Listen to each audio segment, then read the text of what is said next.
Assalamualaikum warahmatullahi wabarakatuh. Selamat datang di kelas biologi SMAN 1 Surade. Bersama saya Zia Zetina. Pada pembelajaran kali ini kita akan membahas tentang sintesis protein yang terjadi di dalam sel tubuh manusia.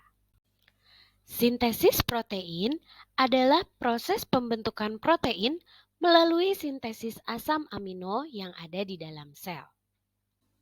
Nah, lalu untuk apa tubuh kita melakukan sintesis protein? Banyak sekali manfaat dan tujuan dari sintesis protein. Contohnya adalah transportasi yang ada di dalam sel, kemudian pembentukan enzim dan juga pembentukan sistem imun tubuh, dan masih banyak lagi. Secara umum, proses sintesis protein dibagi menjadi dua tahap. Yang pertama, transkripsi, bertempat di nukleus atau inti sel dengan substrat DNA sense menjadi mRNA. Dan yang kedua adalah proses translasi yang terjadi di ribosom, di mana mRNA akan diterjemahkan menjadi tRNA, di mana tRNA sebagai kodon memanggil asam amino dan rantai asam amino membentuk protein yang diinginkan. Proses transkripsi yang terjadi di inti sel melalui 3 tahapan, yaitu tahap inisiasi, elongasi, dan terminasi. Proses transkripsi merupakan suatu proses penulisan ulang di mana salah satu rantai DNA digunakan sebagai DNA template atau rantai cetakan. Rantai cetakan ini kemudian akan diproses dengan kedatangan enzim RNA polimerase.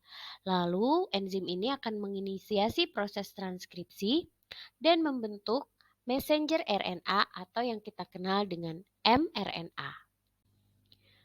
Pasangan basa nitrogen pada proses transkripsi di sini adalah sebagai berikut. Adenin akan berpasangan dengan urasil, timin akan berpasangan dengan adenin, guanin akan berpasangan dengan sitosin, dan sitosin akan berpasangan dengan guanin. Ingat ya, kuncinya di DNA ada timin, tetapi di mRNA ada urasil. Setelah rantai mRNA terbentuk, maka mRNA akan meninggalkan nukleus menuju ribosom. Mengapa?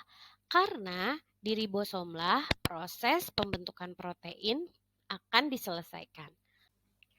Proses translasi yang terjadi pada ribosom dibantu oleh subunit ribosom kecil dan subunit ribosom besar. Di sini mRNA akan berperan sebagai kodon yang nantinya akan memanggil transfer RNA. Transfer RNA akan membawa kode genetik yang memanggil masing-masing asam amino.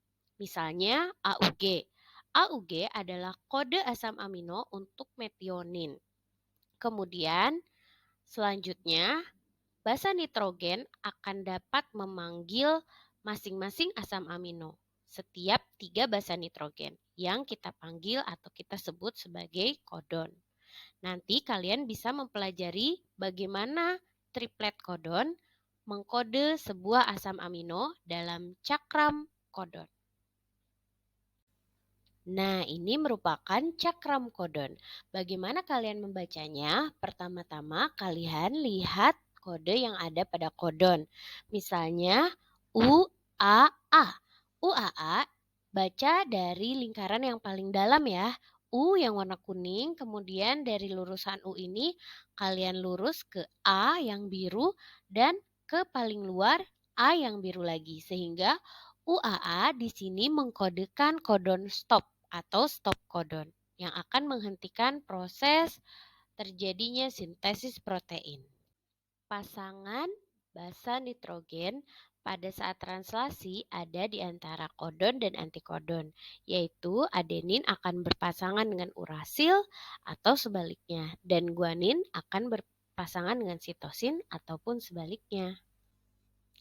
Demikian materi untuk kali ini. Terima kasih sudah menyaksikan konten ini. Semoga bermanfaat. Dan sampai jumpa di konten lainnya. Jangan lupa untuk like, subscribe, dan share di sosial media. Jangan lupa kunjungi juga sosial media saya yang lainnya. Bye YouTube!